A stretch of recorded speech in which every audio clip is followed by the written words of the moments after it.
So, today we're going to break down this ancient playbook for one of our most modern problems: how to handle our emotions so they don't end up handling us. I mean, think about it. Has a single throwaway comment ever completely ruined your entire day? Or maybe it's that anxiety before a big trip or an important meeting that just takes over. We've all been there. Well, what if I told you there's a 2,500-year-old strategy that could actually help you deal with all of it? All right, first things first, we have got to clear the air about what Stoicism actually is. Because honestly, most people get it completely wrong. So, the popular myth, right? It paints Stoics as these emotionless robots with a stiff upper lip. But the reality? Oh, it's so much more nuanced. Stoicism isn't about trying to suppress your feelings. It's about finding an even keel, so you're not tossed around by every high and low. It's all about mastering your emotions so you can actually make room for the ones that really matter.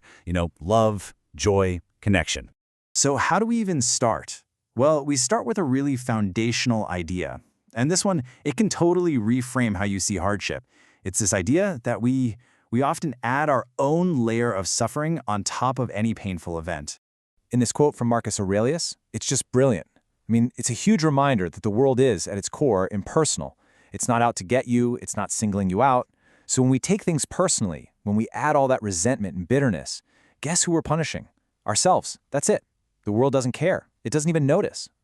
Okay, so this leads to a really crucial concept: the second arrow. The first arrow, that's the event itself. It's the thing that happens to you. And you can't always control that, right? But the second arrow, now that's your reaction. That is all the unnecessary suffering we pile on top: the anger, the bitterness, the story we tell ourselves over and over again. Okay, let's make this super practical. So, the first arrow hits. Someone insults you. Yeah, that stings, no question.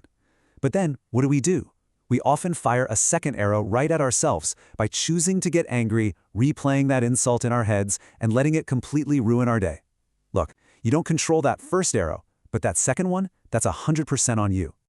So, okay, if our reaction is the real problem here, how do we fix it, in the heat of the moment? Well, this brings us to a really simple but incredibly powerful and practical technique. Let me ask you this directly. So that feeling starts to bubble up, right? That anger, that frustration, it's rising. What is the absolute first thing you should do? That's right, nothing. The wisest people, when they feel that rush of emotion, they just pause, they reflect. The Roman Emperor Augustus was told to recite the entire alphabet before he acted on his anger. And why? Well, because only fools just fly off the handle. See, we pause to put our first impressions up for review. It's about separating that feeling of anger from the destructive action of anger. Abraham Lincoln, for example, he famously wrote these furious letters and then he just never sent them. He paused. But on the flip side, you have Emperor Hadrian, who acted in anger and left these stains on his legacy that he regretted almost immediately. That pause, that is your power. That's the space where you get to choose your response. All right, so this same principle applies to another one of these really destructive emotions, anxiety. And the Stoics, they saw anxiety not just as some feeling, but as a seriously expensive habit. And look, we're not talking about money here. This number, it represents the huge price that anxiety charges you every single day. It costs you experiences, it yanks you right out of the present moment, it robs you of your peace. It is, without a doubt, the most expensive habit you have. Seneca he puts it so perfectly.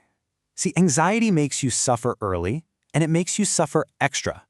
You're essentially borrowing trouble from a future that might not even happen, and you're using that debt to ruin the one thing you actually have, this present moment.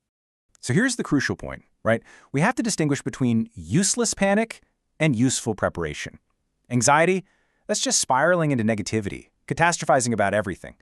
But the Stoic practice, it's called premeditatio malorum. It's about proactive planning. Think about Napoleon. He wanted his generals constantly running these little thought exercises. Okay, what if the enemy appears here? What's the plan? It's not about worrying. It's about building your capacity to respond, whatever happens. Okay, so we've got some tools for the heat of the moment.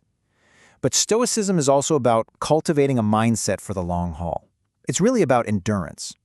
And you know what? The story of Odysseus is the perfect metaphor for this.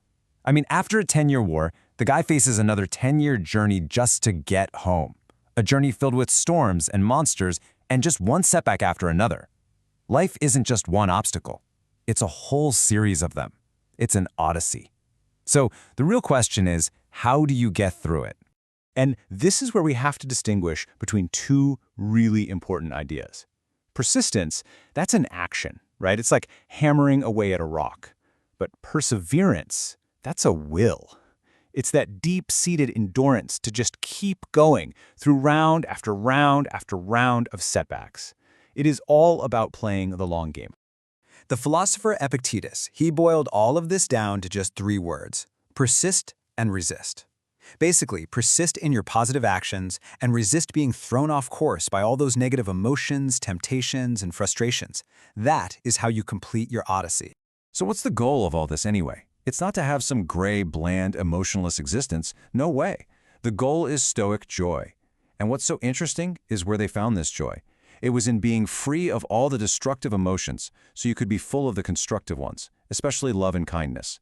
You know, Marcus Aurelius said that true joy is found in doing human actions, and he believed the most human action of all is being kind to others. Okay, so let's quickly recap this Stoic toolkit we've been building. First up, remember the 2 arrows. You are in control of your response. Second, use the power of the pause. Don't just react.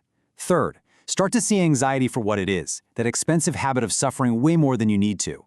And finally, remember to play the long game with perseverance and to find your joy in simple kindness.